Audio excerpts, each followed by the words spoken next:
मुफ्ती साहब, हमारे बच्चे काले होते हैं जबकि मैं और मेरे शौहर दोनों गोरे हैं, ये इसका क्या मतलब है? इसका मतलब आप मुझे बताओ कि आपके सवाल का क्या मतलब है। आका अलैहिस्सलाम ने फरमाया ना अरबी को अजमी पर कोई फजीलत है, ना अजमी को अरबी पर, ना अरबी को अजमी पर, और न काले को गोरे पर कोई फजीलत फ़ौक़ियत है, न गोरे को किसी काले पर कोई फ़ौक़ियत है। अगर है तो अमल नेक के सबब है।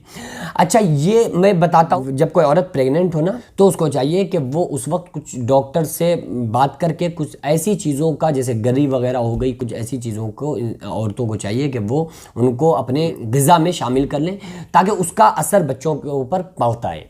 लेकिन ये सोचना कि भाई हमारे बच्चे काले क्यों हो गए या फला, ये तो अल्लाह रब्बुल आलमीन की मर्जी है। और ये काले गोरे के चक्कर में ना पड़िए।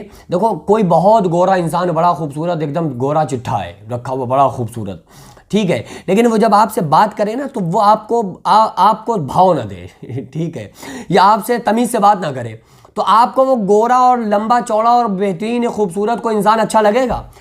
आप कहोगे यार कैसा बंदा है ये, इसको तमीज़ नहीं है, आप उसकी बुराई करोगे।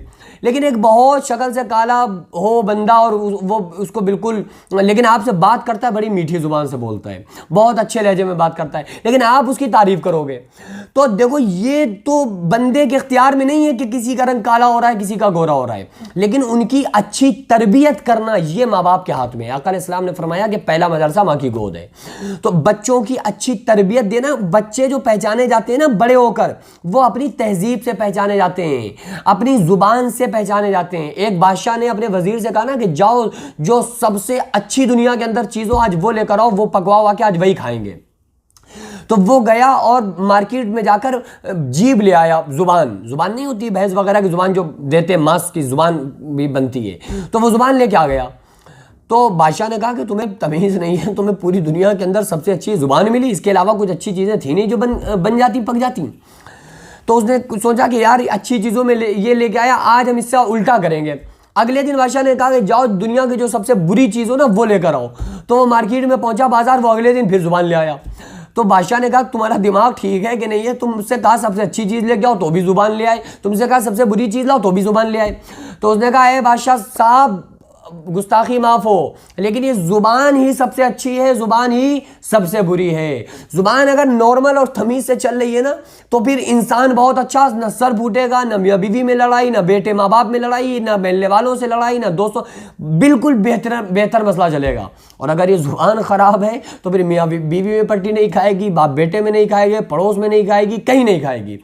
तो ज़ुबान आका अलैहिस्सलाम ने इसीलिए फरमाया, आप सल्लल्लाहु अलैहि वसल्लम ने अपनी ज़ुबान को बाहर निकाला, ज़ुबान बाहर निकाली और उसको पकड़ा, उंगली लगाई, टच किया, और आप सल्लल्लाहु अलैहि वसल्लम ने फरमाया, ए लोगों, मुझे दो चीज़ों की ज़मानत दे दो, मैं तुम्हें जन्नत की ज़मानत देता हूँ। आप सल्लल्लाहु अलैहि वसल्लम ने ज़ुबान को बाहर निकाला और उस पर हाथ, उंगली टच किया, फरमाया ये ज़ुबान, पहली ज़ुबान जो दोनों जबड़ों के बीच है, दूसरी शर्मगाह यानी जो दोनों पैरों के बीच है, अगर इन दोनों चीज़ों की तुम मुझे ज़मानत दे दो तो आका अलैहिस्सलाम ने इरशाद फरमाया कि मैं तुम्हें जन्नत की ज़मानत देता हूँ।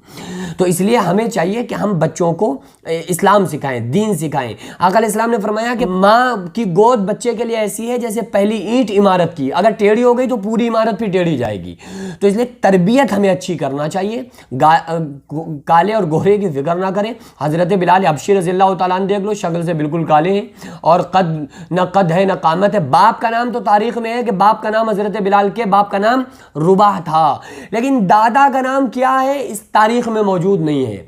लेकिन देखो कि आका अलैहिस्सलाम ने फरमाया, जन्नत में जब मैं दाखिल होऊंगा ना, क़यामत के दिन जन्नत में जाऊंगा तो मैं जिस ऊँटनी पर सवार होऊंगा उसकी नकेल गिरेगी, हज़रत बिलाल को वो नकेल पकड़ाई जाएगी और मुझसे आगे आगे मेरे ड्राइवर बन के जन्नत में दाखिल होंगे। तो कुरान मुक़द्दस में अल्लाह ताला ने फरमाया, इन्ना अकरमकुम इंदल्लाहि अत्क़ाकुम, कि बेशक अल्लाह की नज़र में अच्छा वो है जो तक़वे में ज़्यादा है। हम लोगों को अपने तक़वा देखना चाहिए। बच्चों का फ्यूचर अच्छा करने के लिए उनका नेचर हम लोगों को अच्छा करना पड़ेगा।